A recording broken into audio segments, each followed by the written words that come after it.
폭염과 폭우의 원인 중 하나로 비정상적으로 뜨거워진 바다가 꼽힙니다. 북극 상공의 기온이 치솟는 현상이 나타나 북반구 곳곳에 이상 한파를 몰고 올 것으로 전망되고 있습니다.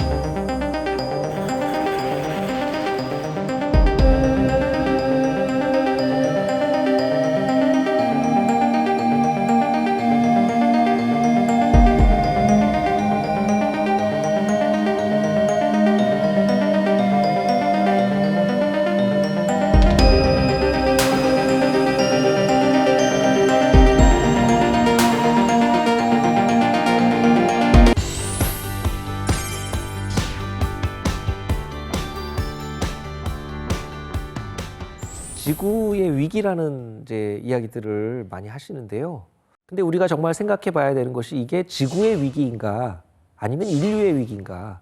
사실 오랜 지구의 역사에서 5번의 생물 대멸종을 겪을 정도로 엄청난 환경 변화도 겪었고 이제 그 6번째 대멸종이 올 것인가 하는 그런 우려 속에 있는 것인데, 정말 문제는 이 지구의 환경이 변하고 지구의 기후가 변하면서 거기에 살고 있는 우리 인류가 위험에 빠져 있다. 이런 우리 인류의 위기를 말하는 것이죠. 자, 그러면 기후위기, 생태위기로 지금 어떤 일이 벌어지고 있는 것인가? 왜 그런 일이 벌어지는가? 이 원인에 대한 깊은 이해가 없이는 진정한 해법을 찾을 수가 없습니다. 과거에도 지구의 기후는 끊임없이 변해왔고 지금도 그 자연적인 변화는 있는 것이죠. 인간 활동하고 무관하게 지구의 기후가 계속 변해왔어요. 밀란코비치 사이클이라 그러는데 여러 주기가 있습니다. 지구의 공전 궤도가 약간씩 변하는 거, 지구의 자전축 기울어진 정도도 약간씩 변하고, 또 자전축이 가리키는 방향이 원운동을 하는데, 이런 것들이 뭐 10만 년, 41만 년, 뭐 4만 년, 2만 6천 년 이런 여러 주기를 가지고 규칙적으로 변하면서 지구의 기후가 자연스럽게 변화를 겪어왔어요. 거기에 또 지구에서 큰 화산이 폭발하거나 이럴 때 화산재가 높이 올라가서 성층권까지 올라가서 덮으면은 태양 복사가 적게 들어오면서 지구 온도가 좀 떨어지고, 그런 변화도 겪어왔죠. 지구의 기후 변화라는 거는 계속 있어 왔는데 왜 새삼스럽게 지금 기후 변화를 문제라고 하는가? 자, 산업화 이후에 나타나는 기후 변화는 이런 자연적인 원인이 아니라 그런 수준을 훨씬 넘어서는 소위 말하는 우리가 산업화 이후에 배출한 이산화탄소 등의 온실가스, 이것이 온실 효과를 강화해서 나타나는 그 지구 온난화. 네, 이거는 지난 한 100년 만에 1도 이상 지구 평균 온도를 올릴 정도로 너무 빠른 속도로 지구의 기후를 변화시키는 겁니다. 그럼 실제로 이 온실 효과 강화를 일으킨 온실가스, 뭐 대표적인 게 가장 많은 게 이제 이산화탄소인데요. 그럼 대기 중에 이산화탄소 농도가 정말 얼마나 되는가? 그 하와이 마우나로아 같은 곳에서는 계속 측정을 하고 있습니다. 처음에 이 측정소를 세우고 측정을 했을 때 그 농도는 320ppm이 안 됐었습니다. 그런데 그게 점점 올라가서 지금은 425ppm, 100ppm 이상 올라간 거죠. 긴 시간 규모에서 보시게 되면은 이산화탄소 농도가 지금 100ppm 이상 이렇게 올라간 거는 엄청난 변화라는 걸 알 수가 있습니다. 그러면 마우나로아에서 측정하기 전에 이산화탄소 농도 얼마였는지 어떻게 아느냐?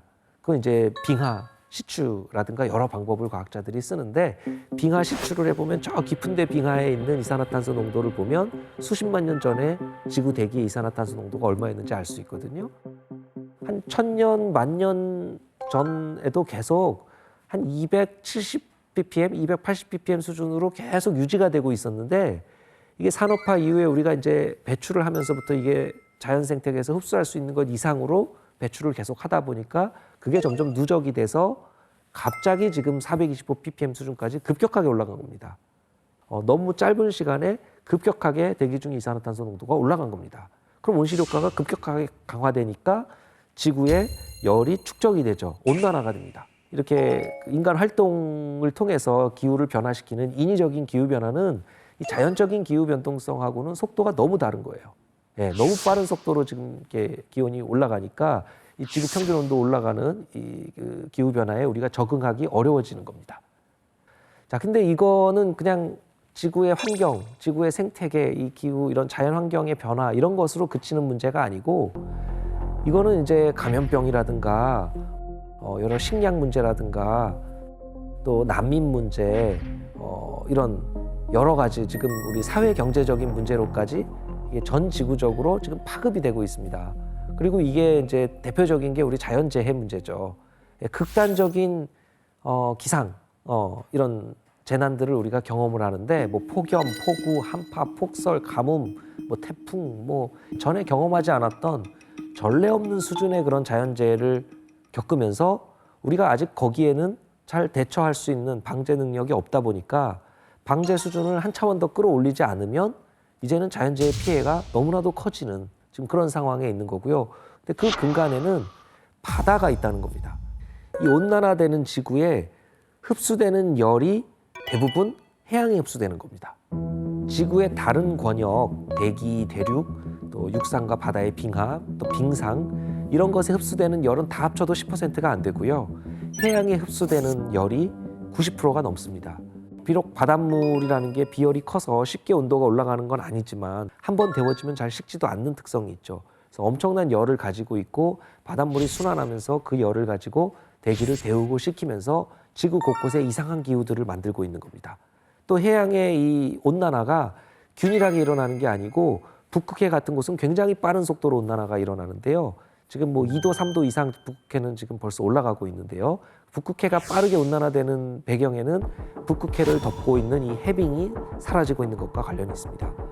1984년 9월하고 2016년 9월을 비교해 보시면은 우리나라 면적보다 몇 배나 되는 훨씬 많은 면적의 그 북극해 그 해빙이 사라졌다는 걸 알 수 있고요. 해빙이 덮고 있는 이 바다는 하얀색 빙하로 덮여 있기 때문에 그 알베도가 커서 햇빛을 많이 반사해주고 있었는데 이게 사라지니까 바다에 더 많은 열이 흡수돼서 바다를 더 빠르게 데우게 됩니다. 그러다 보면 북극이 자꾸 온난화되죠. 적도와 북극의 온도차도 줄어들고 그러면 이제 이 우리 중위도 상공에 아주 높은 고도에서 이 서쪽에서 동쪽으로 부는 강한 제트 기류가 있는데 이 제트 기류가 약해져요. 이 제트 기류가 북극권에 있는 이 차가운 냉기를 가둬두는 역할을 하는데 제트 기류가 약해지다 보면 이게 사행하면서 한 번씩 중위도에 이렇게 내려오는 그런 경로를 가지게 되고 그러다 보면 이 중위도에 전례 없는 수준의 차가운 냉기를 전달하는 한파가 몰아치게 됩니다. 북극 한파라고 부르죠.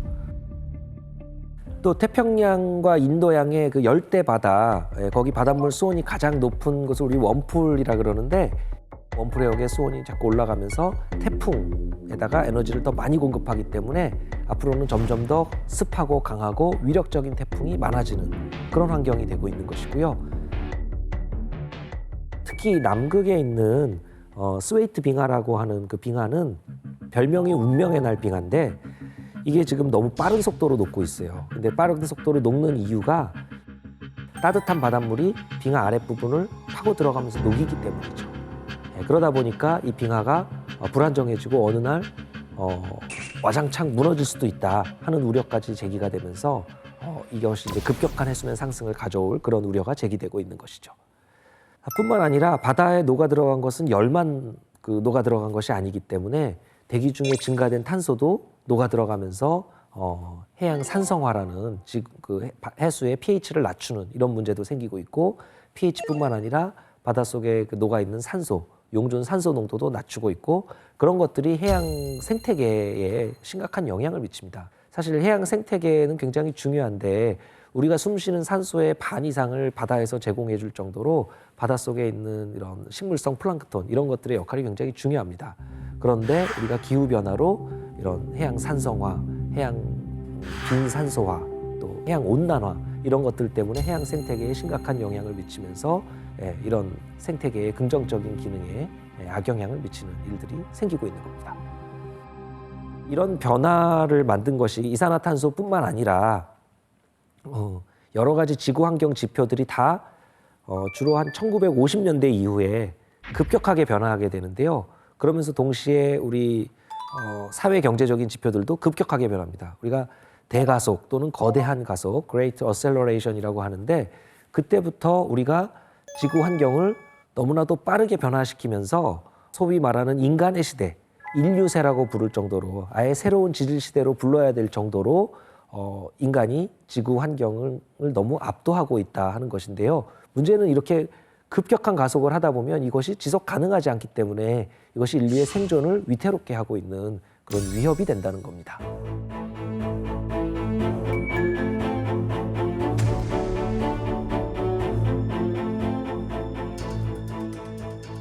이 기후변화 문제의 해법은 크게 두 가지로 이야기합니다.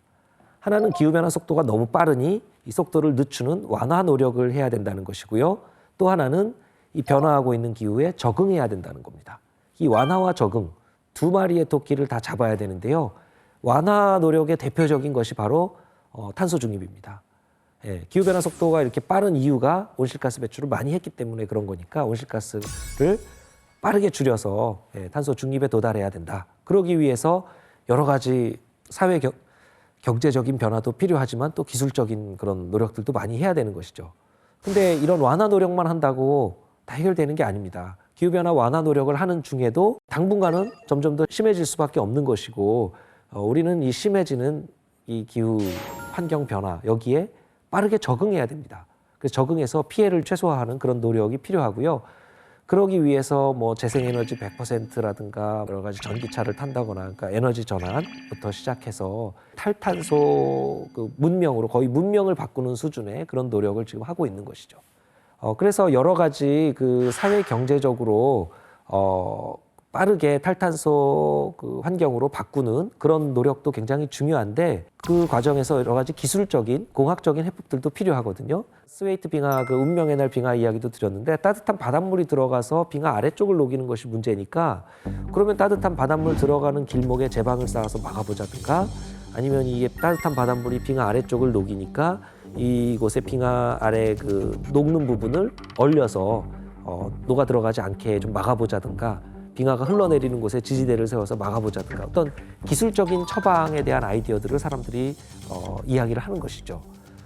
그러다 보면은 아주 대규모로 지구의 기후 시스템을 조절하고 통제해보자 그런 기후공학, 지구공학적인 접근에 대한 아이디어들도 최근에는 이제 제시가 되는 중이죠.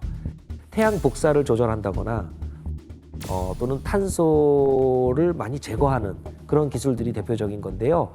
근데 이런 대규모 기후공학, 지구공학은 굉장히 위험할 수가 있습니다.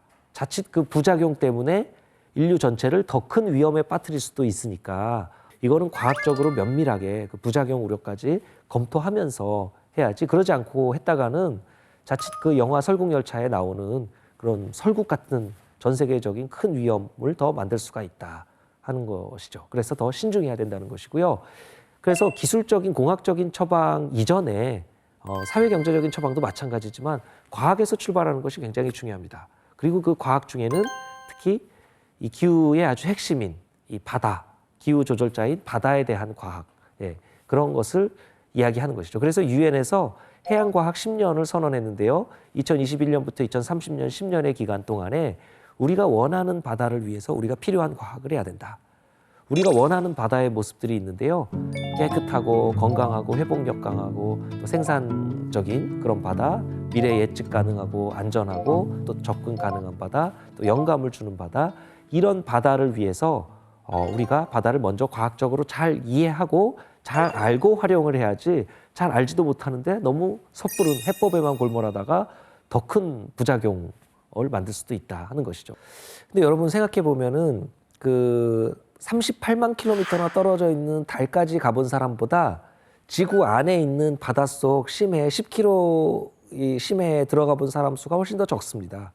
심해는 이 어떻게 보면 우주보다도 더 접근성이 떨어지는 우주보다 더 먼 바다라고 할 수 있는 것이죠. 그래서 바다에 대해서 우리 인류가 너무 잘 모르고 접근성 자체도 떨어지고 그러고 있는데 이렇게 잘 모르는 바다를 잘 알려고 지금 이제 노력하기 시작을 한 거고 앞으로 이 바다를 잘 알고 활용해야만 우리가 지금 처한 기후 위기를 비롯한 여러 가지 복합적인 글로벌 위기를 푸는 해법들을 찾을 수 있다 하는 겁니다. 우리 역사에서도 그런 예가 있는데요. 우리 예전에 조선시대 때 그 이순신 제독, 이순신 제독의 그 조선 수군은 연전연승을 했는데 이게 무슨 뭐 함선의 수가 많아서 이긴 것이다 이렇게 말할 수가 없죠. 왜냐하면 명량해전 같은 때는 함선이 몇 척 안 남았는데 그걸 가지고도 계속 연승을 하잖아요. 그러니까 조선 수군이 연전연승했던 거는 함선의 수가 많아서 그런 게 아니고 바다를 더 잘 알고 이거를 더 잘 활용했기 때문에 연전연승했던 겁니다.